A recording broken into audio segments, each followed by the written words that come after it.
Good morning, everyone. Good evening, good afternoon, wherever you are, and welcome to this week's Weekly Energy Boost. My name is Elisheva, and I am here this chilly Monday morning with David. We are excited to talk to you about exploring possibilities and how that fits into the energy this week and the energy this month. Weekly Energy Boost is a 7-day spiritual energy forecast where David and I, and sometimes our guests, strive to provide our listeners with the most powerful and practical wisdom and tools gleaned from the teachings of Kabbalah, so that you not only have the most fabulous week you could have, but that those lessons and those tools stay with you for the rest of your lives. And this week, we are inspired to share with you these, I want to say, life-changing concepts, because the energy this week is really asking us to break free from the old habits, the old belief systems, the old behaviors, without needing to go through something difficult to get us there. This is the week in which we can expand our capacity to receive happiness, to receive fulfillment, to have certainty, to have appreciation, to have consciousness, without, inevitably, as life has shown us, struggle will get us there. But this is the week that through proactive sharing, through proactive kindness, through proactive connection, we can grow that capacity without needing the chaos to get us there. And so I know I have my list of stuff I want to talk about. I'm sure David does as well. Where do we begin? For me, this is such a powerful week, and the window is open to receive unique gifts that usually aren't open during the year. So what's available now? This idea, I'm going to start with appreciation. The idea that if I feel the pleasure of something that's in my possession, which that's how I define appreciation, that you feel its pleasure. Because you appreciate something that you feel fulfills you, that you feel makes you feel better. Its essence is there. And that's when you appreciate something. And it's hard to appreciate something when you don't feel it, when it's not giving you energy, when it's not giving you pleasure or excitement or stimulation. However, if you can extract the pleasure from as many things as possible, and then you've tapped into appreciation. So appreciation becomes the vessel that not only extends the expiration date of that thing, but then opens you up to receive more. Many times in life, people will receive something and then they'll either lose it or they'll have to lose it before they get something else. And so people never really grow. They don't really grow in their fulfillment. And one area of their life is good and then one area goes bad. And so they're always playing whack-a-mole with their life. Why? Why can't you just have a good life and keep adding to it? It all comes down to appreciation. So this week, if a person proactively takes the time and says, okay, let's start with the most mundane things like my body, my ability to see or hear or feel. I mean, that sounds so cliche even as I say it, because we all say, oh, you should appreciate the fact that you can see and taste and what. The point is, if you took the time and just actually connected to the fact that your taste buds are operating or that you're able to see objects and appreciate that and enjoy the fact that you can see it, then you've built a spiritual vessel for that. So your eyes actually get stronger. And not only that, the Creator will show you more. Actually, it will give you spiritual vision. That's how you get spiritual vision, is when you appreciate just the basic vision that you have. So this is a tool to receive more and not lose what you have. This is not a moral discussion or a philosophical discussion about how we should all appreciate what we have. So, because that's what it means to be spiritual. Who cares about that? This is about, I really want to feel like, I want to really feel how appreciative I am of the fact that, you're with this person, or that you have certain knowledge, or that you have children, or whatever it is. So that's the first secret I wanted to share, and the gates are open to help us lock in that energy of appreciation for the whole year. But it's a tool, it's a technology. Right. It's something that we have to choose to do consciously and not wait for that feeling. Sometimes we feel blessed, right? It's a feeling that overcomes us, I think David is saying to consciously inject, to choose to be in that mindset, buy-in within itself generates blessings and miracles. I'm sure there's a lot of people listening that feel they're in situations in their life that they wouldn't choose, right? That I mean, we've heard from listeners over the years, people who are in chronic pain or are caretaking family members, or who can't leave jobs because they are dependent on the income and can't quote unquote afford to do something different. For us, Kabbalistically, what we're looking at this week, and I think in general it's something that you can apply to any time of the year, is that while I can't necessarily choose what's happening around me or who the characters are in the scene that's playing out right now, I can choose what meaning to assign it and how I respond to it. And I think that freedom of choice is something that we don't appreciate enough.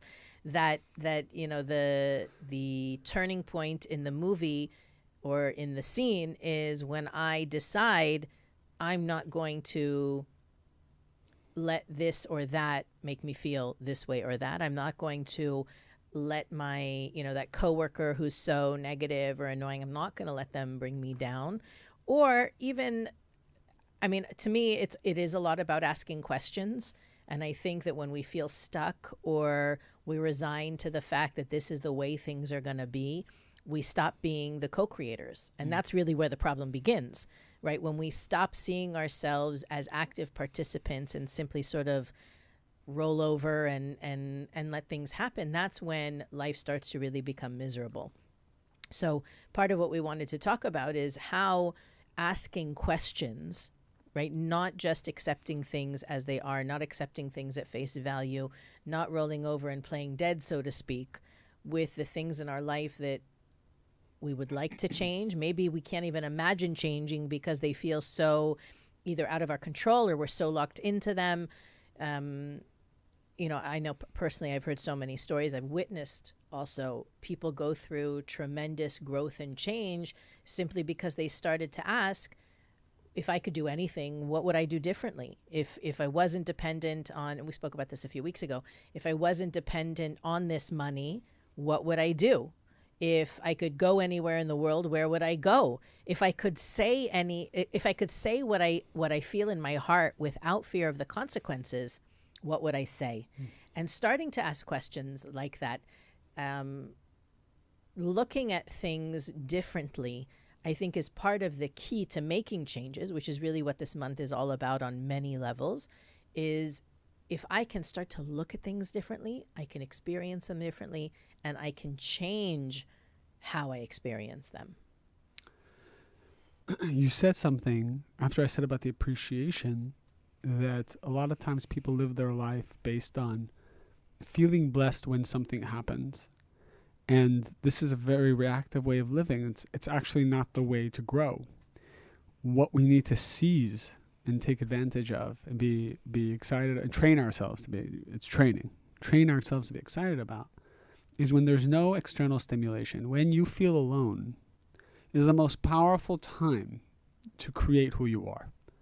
When you feel alone, that is the most powerful time to access your soul, which has been hidden for thousands of years. And the only reason you feel alone is that the universe has conspired to take a step back to allow you to shine and to bring forth something about yourself that you didn't know existed. So appreciation actually is linked to certainty. And that is the two gifts that we get this week. Certainty and the ability to appreciate. What is certainty? Certainty is when you feel alone. When you feel everything is conspiring against you. When you feel that you don't have the magic touch anymore. When you feel that you're not good enough. When you feel that you don't see exactly what to do, how to do it, when there's too many voices in your head or not any voices, so you're not getting any direction. Certainty means I'm going to move forward. I'm going to go back to the basics.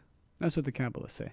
Go back to the basics when you feel alone, when you feel you're in darkness, when you feel that the lights are turning red. Go back to the basics of Kabbalah 1. I'm going to go against my comfort zone. I'm going to consistently add value.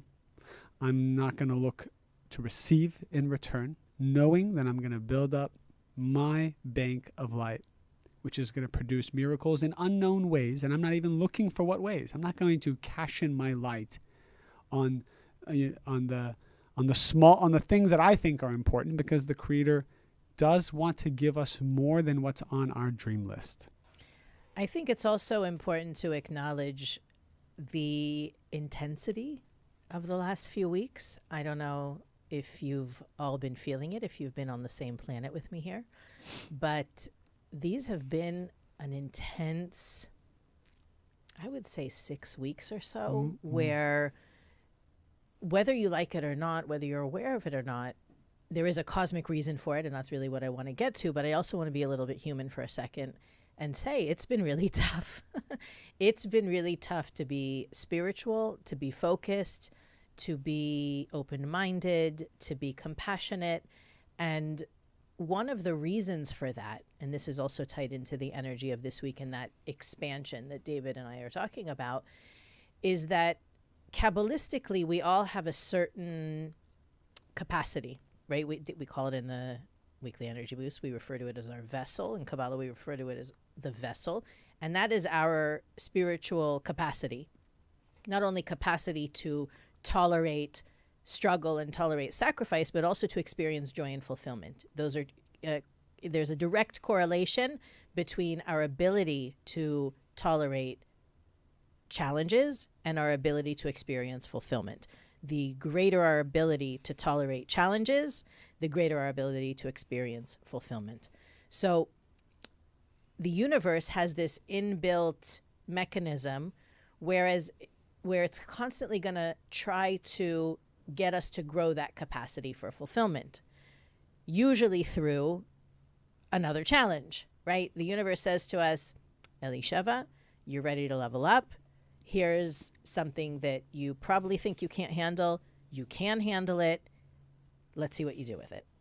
And I have a choice in that moment. I can stay who I am. I can say, universe, and we say it all the time if we're honest, I can't handle this. It's too much. I'm at my wit's end. I'm at my rope's end. I'm going to collapse. Or we can say, I can handle it. Obviously, the universe is giving it to me. And I have, in my opinion, this is my my translation, I have the opportunity either to strengthen my certainty, which is that I can handle it. Maybe I need to do a little bit more of a surrender or a sacrifice or a letting go. Or maybe I need to give in a way that I maybe previously wasn't aware that I was capable of giving. And when I manage to rise to the occasion, I grow my capacity. I've stretched myself. In layman's terms, I basically expanded my comfort zone, right? I've taken what was uncomfortable. When I say uncomfortable, I don't mean sleeping on a bed of nails. I mean speaking my voice, speaking up for myself. It might be shutting up for other people. It might be for others. Doing things that are not in my nature. The moment I do that, I expand my comfort zone, which means I expand my capacity for fulfillment, and I become a stronger person. So the rest of the year, the universe is set up to give us periodically those opportunities, to let us stretch our comfort zone, stretch our fulfillment capacity, stretch our spiritual muscles. It is in this time that we can stretch that capacity, as David was saying, without the need for the universe to squeeze us, which in Kabbalah we call that surrounding light. The inner light is that joy and fulfillment, that the vessel that I am capable of without making an effort. I can bake. If cooking is the form of sharing that I'm comfortable with, so cooking is not going to stretch my vessel. If maybe spending time with somebody for 2 hours, listening to them and talking to them and not looking at my watch and thinking about my to-do list, if that's outside of my comfort zone, that's going to be more powerful for me more life-changing for me than cooking the meal for 300 people, which is still totally in my comfort zone. So what we want to look at, and to David's point, the appreciation is a big piece of that puzzle, because it's not natural to appreciate when you have reason not to appreciate, or when nothing amazing is happening. And I feel that, I brought the intensity up because I think it was a little bit also hard to focus on blessings when things are so intense, when it's one thing after another, when you're not sleeping enough, when you're running yourself ragged, and you kind of look up and you say, really? More? Are you serious? Like, how much more can we handle? And the truth is infinitely more, especially when we're stepping into it because we can, not because we have to. And that's really the punchline of what I'm saying, is that when you choose to stretch yourself, it is actually a lot more comfortable than when the universe forces you into changing. People think that appreciation is that which I feel once I receive. And actually, we're using it as a tool to receive. Appreciation is the way you receive. And appreciating the ugly parts of yourself, the negative parts of yourself, is what's actually going to help you receive the clarity and the beauty of those parts. And it wasn't on this show. It was on a class I gave last week. And a student of ours who's been following us for a while, she reminded me of something that I think I told her in Kabbalah 1 or 2. And I didn't know what she was going to say. And it was really powerful, the concept. And I want to bring it up again. She had said that she just loves Diet Coke. I don't know if you guys remember this. She's like, she raised her hand. I remember. You heard this? Oh, wait, you were on there? Yeah, you were there. Yeah. So she's like, tell me if I'm... That's my cheat. When I'm feeling rebellious and, like, screw this, I grab a Diet Coke. I do it with the Mexican Coke, the bottle. I could puke from the sweetness. Really? It needs to be a Diet Coke. True confessions of Kabbalah teachers. I will totally be reactive with a Mexican Coke. No, Mexican Coke is like, just eat sugar. Diet Coke is more like eating chemicals. Okay, go on. All right. So anyways, she said in the class that that's just like her go-to, like in the morning, and then just Diet Coke. And so I don't know why this came up, but this is what she said, that we told her, I want you to go home and just really enjoy that Diet Coke and just nurture it and caress it and talk to it and just relish in the dietness of that Coke. And I didn't know what happened after that, but she told me, 4 or 5 years later, she just said it in the show last week, that after she did that, she never wanted Diet Coke again. And I found that to be so profound, and I didn't know the resolution to that advice that we had given her many, many years ago.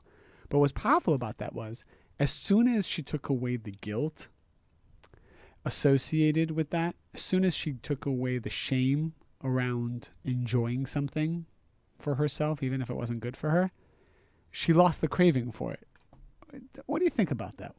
That was a huge secret. That a lot of times we do something because we're ashamed of doing it, but the shame is feeding us, and it's feeding the desire to do it, which is a very ironic thing. I have a whole theory about guilt and shame, and I wasn't raised religious, so you can't really play the religious card with me. There's something about guilt and shame that feels responsible. That feels aware, that feels enlightened, that feels like I am accountable for my actions. I know this is bad, right? I know that this isn't good for me, and I am going to suffer in my negativity, because that's the spiritual thing to do. Suffering is the way I can serve you best, my master. Well, it's almost... It's the way we serve the Creator relishes in my suffering. Hopefully David is being facetious, right? But you understand what I'm saying? It's like, I am going to beat myself up through this. We talked about this when we focused, and we had a number of episodes where we talked about food and that study that, calorie consumption is higher in other countries, but they're healthier. The supposition was that they enjoy their food, they relish it, it's a social event for them, And here in America, we eat the Big Mac and we regret it deeply with every bite. I enjoy the Big Mac. Right. So the point being that the self-gratification that comes with the guilt and the beating yourself up, it really is not placebo, but it's a substitute for true accountability, true consciousness, true awareness, which would recognize that beating yourself up has no place in spirituality. Guilt has no place in spirituality. Maybe the function of guilt is so that we can recognize our missteps and then take responsibility and be accountable to never do it again. But the staying in that state of guilt or shame, beating yourself up, actually is the poison, right? I genuinely believe, I mean, I guess if I believed it, I'd still drink Diet Coke, but we see people, what is it, the book about the blue zones, the places where people have people there that are smoking 3 packs of cigarettes a day and living to 120. And what was the reason there? They're just enjoying it? They're happy. They have a sense of community and belonging. They contribute to their society, their community. I don't remember all of the points, but they're active, they're happy, they feel connected, and they're ingesting poisons. How do you explain that? And their longevity is the highest in the world. That there is something about, the acknowledgement that to me, that's about assigning meaning. I get to decide if it's killing me or not. Right? You talked about, when we talked about the cognitive dissonance, you have people that they're smoking and they're saying, I don't want to do it, but they're still doing it. Why do they not want to do it? Because they know it's bad for them, but they're still doing it. And that's actually what causes dis-ease. The lack of ease in the body comes from the mental, emotional before it manifests in the physical.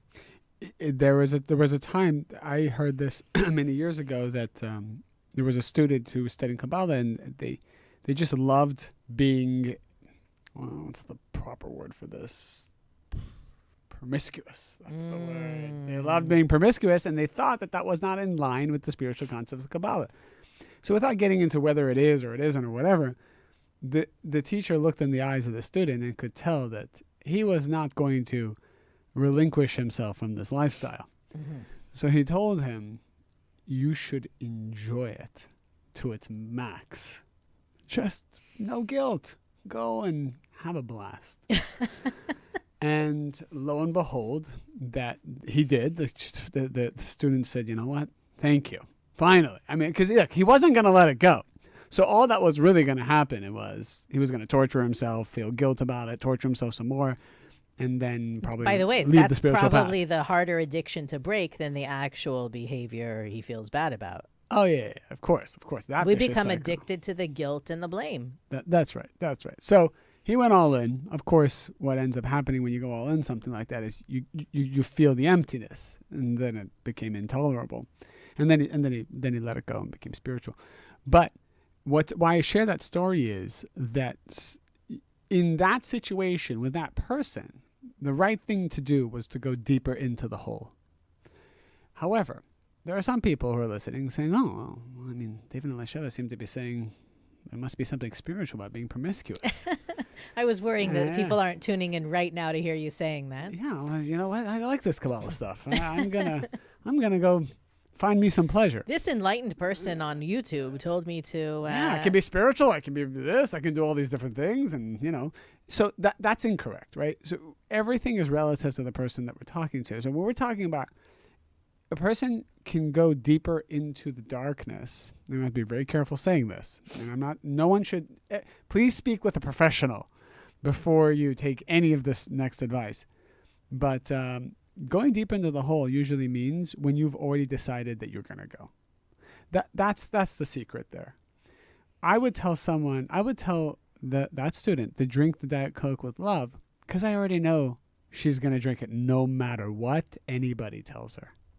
So if you're going to do it no matter what, then you should drink it.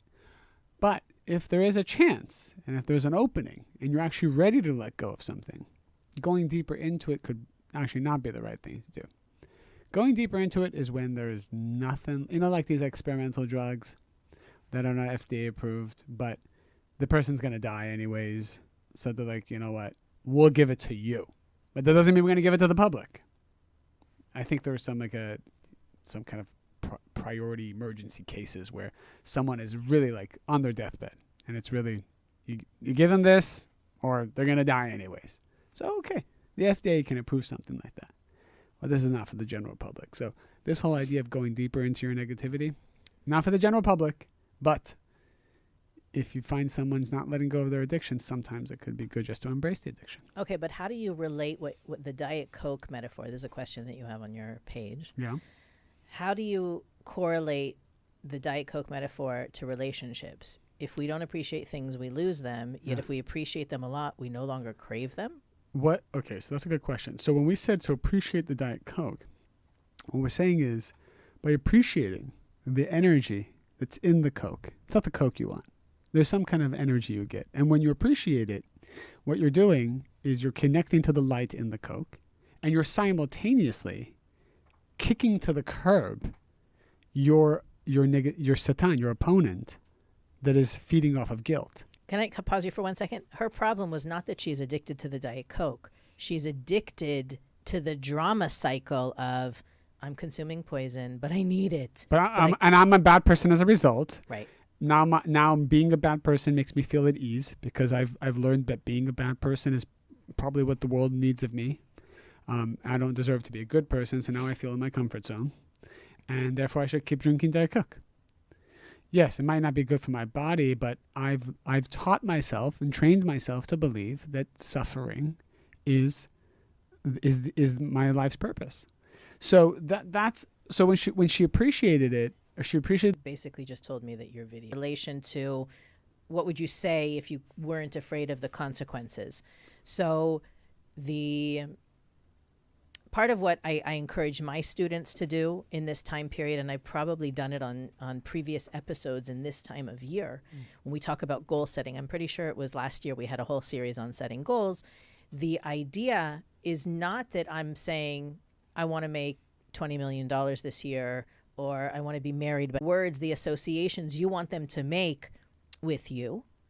And once you have that list, just work backwards. What do I need to feel more wise? What do I need to feel more inspired? What do I need to feel more certainty, more connection, more meaning in my life? And that will actually give you the strategy. That, first of all, it will definitely require, let's put it this way, a degree of discomfort. For us to live into our true potential does require stretch, does require, I don't want to make it seem intolerable, but it's like our greatest fears may have to be exposed in order to get to be that person. However, having those scary moments, being afraid, being able to sit in the unknown, or I don't know what people think of me, I don't know how people are going to feel about what I just said or what I just did, that sitting in that discomfort is actually where the increase in not only fulfillment, but also, as David was saying earlier, certainty. That's where the certainty comes into play. When you are able to best yourself, you become more certain. You realize that all of the smoke and mirrors that I was afraid of are exactly that, just smoke and mirrors. The rejection I was afraid of facing, the ridicule I was afraid of facing, the loneliness I was afraid of facing, that was an illusion. And now I am living into being that wise, secure, confident, certain person. So I would highly recommend that you sit down sometime during this week, right? Today is Monday. This opportunity lasts until next Monday, and we'll talk more about sayings or things that we pray and meditate on, our appreciation. And he brought up the idea about having, being appreciative that we have eyes to see and ears to hear. I know that my teacher, Karen Berg, would often say, you go out into nature and you see a beautiful sunset, or you see a majestic mountain range, or you see whatever you see, and you're so in awe of the artist, right? The creator made this beautiful scene, scenario, setting. But do we also recognize the artistry within us that allows us to see, that allows us to hear the birds chirping or the waves crashing or whatever it is? And the fact, I think that the one part of that, the importance of that David didn't touch, was the resonance that we achieve when we are in that state of appreciation. Going back to thinking, what would I want people to feel from me? I have my own list right here. That's why I'm looking at my notebook. What I would want people to feel from me, or think, what I would like to come to mind when they think of me, is that when I walk in a room, people feel heard, seen, acknowledged, recognized, that I notice them. That vibration, that resonance, when I'm in that state of appreciation, that doesn't mean that we don't acknowledge the things that can be improved or changed or eliminated, even from the scene, the set, the movie, what have you. But we also, at the same time, by vibrating, and I hesitate to use that word because some people think it's kind of like woo-woo. It's really that when you broadcast that energy, you attract different realities. And I'll give you a very simple example. When we were traveling in the last few weeks, which of course added to the amazing intensity of everything that was happening, we were leaving the airplane and someone had left their iPad on the airplane. And so we brought it to the flight attendant and we said, it was in this row. And obviously we could have stolen it, but that wasn't what we were going to, that's not who we are. So we brought it, we turned it in, and we get home and my husband says, I don't have my wallet. And, in today's day and age, obviously we don't carry cash the way we might have used to, but there was a lot of really important stuff in his wallet, and we kind of freaked out a little bit and, froze everything. And I said, I can't help but think that it's coming, somebody will find it, right? We turned in the iPad, someone's going to turn in the wallet. So that was Thursday. Friday morning, I get a phone call from a bank like an hour from our house saying that they have my husband's wallet. And I couldn't help but think, in the way that Kabbalah teachers probably do, that the finding of the wallet was a direct result of us turning in the iPad. Now, I can't prove that, right? But the story goes on. So we got the wallet back, minus a bit of cash, and everything, whatever, played out. Then we got on another plane. And after we landed, like a few hours after, we get an email that says, we found your device. Would you like to pick it up at the airport? Would you like to ship it to, would you like us to ship it to you? And I'm thinking to myself, what device did we lose? And sure enough, after emptying out everybody's bags, we left, like a kid's, it's not a plug, but we left our kids' Kindle Fire tablet on the airplane, but we didn't even realize it. So very grateful, of course. Yes, we said send it to our house because we weren't going back to that airport. And anyway, what I'm sharing it because it's like this endless circle of happy coincidences that take place when you are in that mindset. What ends up happening if we're in the opposite mindset is the same cycle of circumstances, but not so happy. And that's David's point about certainty, is if you don't have the kind of certainty that we talk about on the weekly energy boost, the kind of certainty that is, I know it's in my movie for a reason. I know if it's happening, the creator is behind it. I know that if this is in my path, it's for my higher good, etc. That's certainty. Not I know he's the one, or I know this is the job. That's confidence. Certainty is in the system, in the laws of the universe, in the beneficence of the universe.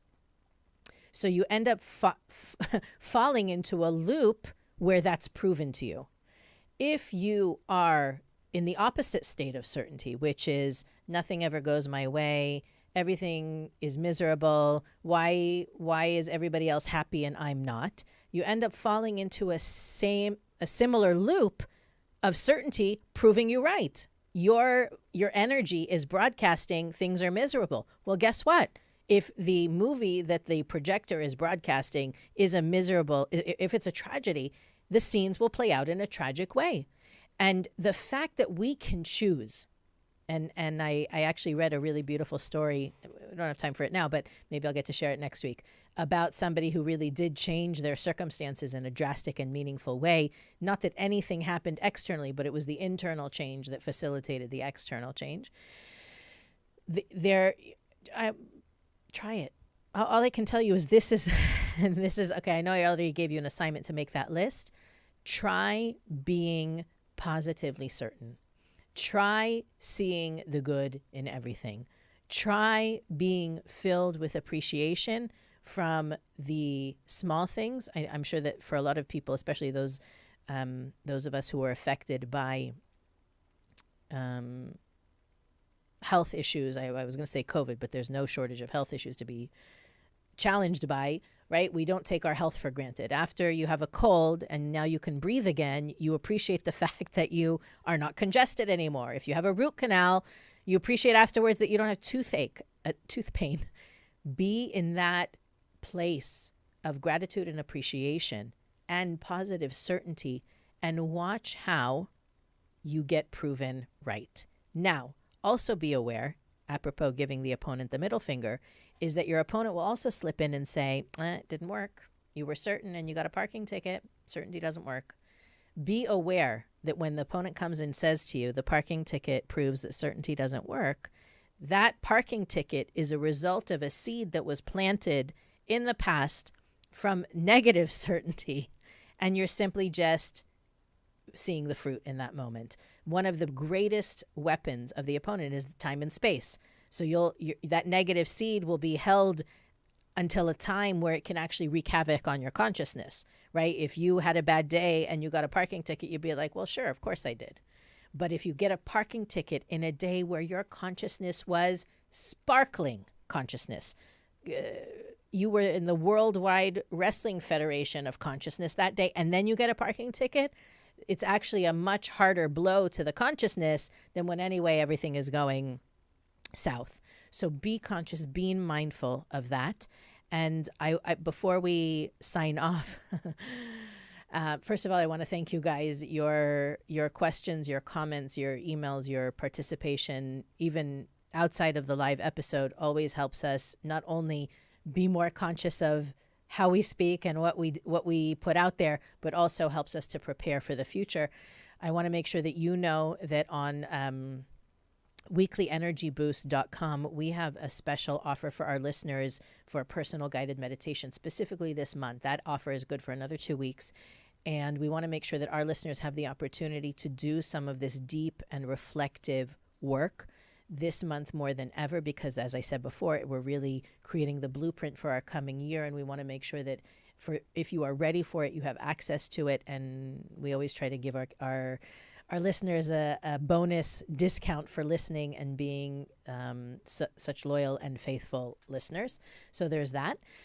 And I also want to remind you that even if you fall off the Diet Coke horse, even if you find yourself beating yourself up or feeling bad about something that you did, the moment you become aware of it is the moment you can change it and literally write it out of the movie so that you don't accidentally install a copper pipe from the 1800s in the plumbing of the house that you're building for yourself this year. Of course, that's all a metaphor, but hopefully you understand what I'm saying.